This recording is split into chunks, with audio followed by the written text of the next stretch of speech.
これはスタンドと呼ばれるものだ。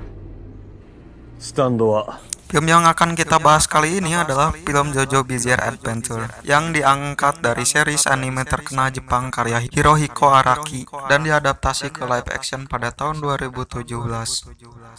Di awal film kita diperlihatkan kepada seorang kriminal yang menyandra korbannya yang bernama Yamashita. Ya, maksud saya tuh di sini Yamashita yang menjadi tersangka dan telah dikepung oleh polisi.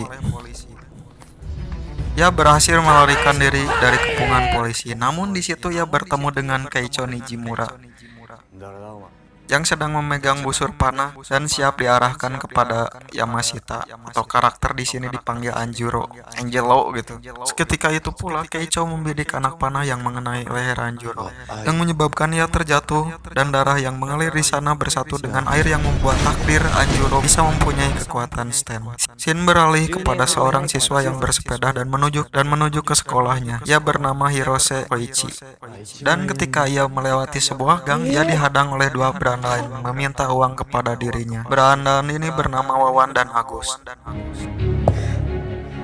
Kemudian Josuke pun melewati gang tersebut. Josuke di situ adalah karakter utama di film ini. Ketika sedang berjalan, berandalan itu pun sengaja mengenai Josuke. Akan tetapi, Josuke tidak mau ambil pusing dan segera meminta maaf kepada dua berandalan itu. Tapi mereka berdua itu cari masalah dengan orang yang salah. Jadi aja mereka babak belur gitu kan. Itu saja dengan cepat. Setelah kalah dari perkelahian, Josuke memiliki stand dengan kekuatan penyembuhan. Berandalan ini pun kaget melihat luka mereka bisa pulih begitu saja dengan cepat. Sepulang dari sekolah, Josuke bertemu dengan another berandalan lagi gitu kan, yang sedang menyandra seorang wanita di depan banyak orang. Namun emosinya terpancing ketika berandalan itu mengejek gaya rambut Jojo yang sontak saja membuat ia mengeluarkan kekuatan stand yang melepaskan wanita itu dari genggaman pria tersebut.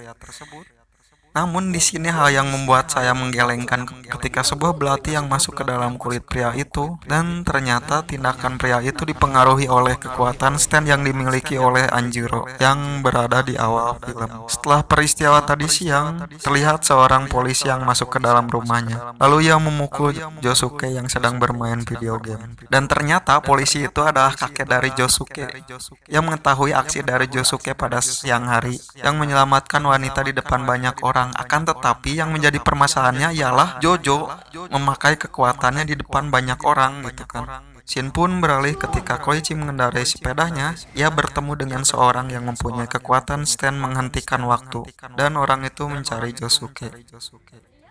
Bisa kita lihat di sini ternyata Josuke adalah siswa populer yang disukai banyak wanita. Pria itu mengaku masih kerabat dari Josuke, akan tetapi ia mengaku sebagai keponakan Josuke. Di film ini tidak diceritakan bagaimana asal-usul pria itu, namun dapat saya simpulkan pria itu berasal dari masa depan yang pergi di masa lalu gitu kan, untuk menemui Josuke karena ia mempunyai kekuatan menghentikan waktu. Jadi bukan hal yang tidak mungkin bila ia pergi ke masa lalu. Pria itu menceritakan asal-usul keluarga Josuke dan menceritakan pula tentang keberadaan ayahnya yang masih hidup sampai sekarang.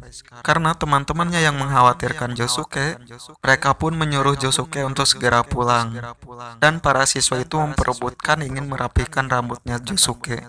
Lalu tidak sengaja Jotaro mengatakan bahwa kalian tidak usah mengkhawatirkan rambut bodoh itu. Tak ayal hal tersebut membuat Josuke marah dan mengeluarkan kekuatan stand-nya yang sangat mudah ditangkis oleh Jotaro. Scene berlanjut ke rumah Josuke di mana terlihat bahwa Stan Anjuro berhasil menyelinap ke kediaman Josuke. Stan itu masuk ke dalam air dan tak sengaja terminum oleh sang ibu. Namun beruntung Josuke melihat kejadian tersebut langsung mengeluarkan Stan dari tubuh ibunya. Dan Stan air itu berhasil disegel di dalam sebuah botol kaca yang disimpan di atas meja. Namun naas ketika sang kakek tiba di rumah, Stan air itu berubah menjadi minuman beralkohol kesukaannya tersebut. Josuke yang pada saat itu sedang lengah bermain video game langsung panik ketika mengetahui botol kaca yang menyegarnya itu telah hilang. Ia pun berlari ke kamar sang kakek, dan benar saja kakek telah berbaring bersimbah darah. Josuke pun langsung menyembuhkan kakeknya yang sedang terbaring di lantai. Tak lama kemudian Josuke dan Jotaro diserang oleh Stan Anjuro dengan kondisi rumah yang sudah tergenang air. Mereka pun bertarung dengan sengit.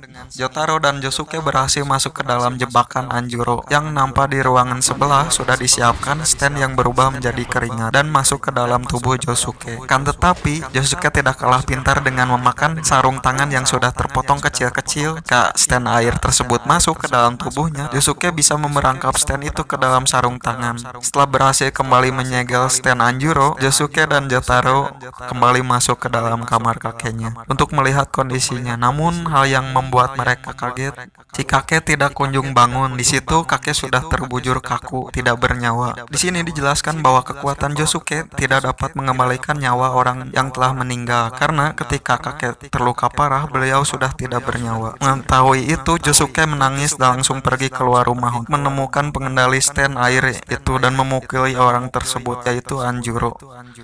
Di sana Josuke melakukan final damage kepada Anjuro yang disebut Crazy Diamond, dan standnya Josuke menghancurkan batu yang tepat di belakang Anjuro dan menyatukan kembali kepingan batu itu yang membuat Anjuro terperangkap di dalamnya. Keicho yang mengetahui tentang terbunuhnya Anjuro pun terlihat gusar, dikala orang yang mengalahkan Anjuro adalah Josuke yang mempunyai kekuatan stand yang bukan diperoleh dari busur panahnya tersebut. Berlanjut ke pemakaman kakek, di sana ada Keicho yang berdiri di belakang, seakan menunggu supaya Josuke mengikutinya. Dan sampailah Josuke di rumah yang tidak terurus, yang segera disusul oleh Koichi. Mereka berdua pun masuk ke dalam rumah kosong itu, dan dihadang oleh Nijimura, adik dari Keicho.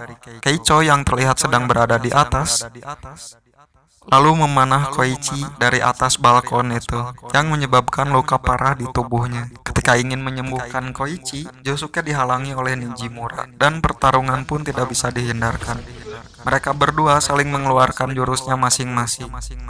Namun si Nijimura ini orangnya mudah terpancing emosi, yang menyebabkan kerugian pada dirinya sendiri. Ia terpental oleh jurus yang ia keluarkan sendiri. Ketika Nijimura pingsan, Josuke melihat tubuh Koichi yang terbaring di tanah sudah tidak ada, dan darahnya berceceran ke dalam rumah yang disinyalir dibawa oleh Keicho. Masuklah Josuke ke dalam ruangan. Di sana terlihat Keicho yang sedang menunggu kehadirannya, dan tak lama dari situ Keicho langsung melancarkan serangannya kepada Josuke, namun tak sengaja mengenai adiknya tersebut, yaitu Nijimura, yang membuat setengah dari badannya terluka parah. Namun Josuke tetap menolong Nijimura yang sedang sekarat dan menyembuhkan lukanya itu. Nijimura heran dengan apa yang dilakukan oleh Josuke dan mengapa Josuke tidak menyembuhkan lukanya sendiri. Josuke berkata bahwa ia tidak dapat menyembuhkan lukanya sendiri, tidak bisa menghidupkan orang yang telah tiada. Maka dari itu Josuke menyembuhkan Nijimura. Setelah memberikan penjelasan tersebut, Josuke kembali ke ruangan di mana Koichi berada, lalu disusul oleh Nijimura. Hal yang membuat saya kaget ketika Nijimura terlihat akan menyerang Josuke, tapi di sana Nijimura malah menolong Josuke dengan kekuatannya. Ia mendekatkan tubuh Koichi supaya bisa disembuhkan oleh Josuke. Tak lama kemudian Koichi pun tersadar setelah disembuhkan oleh Josuke.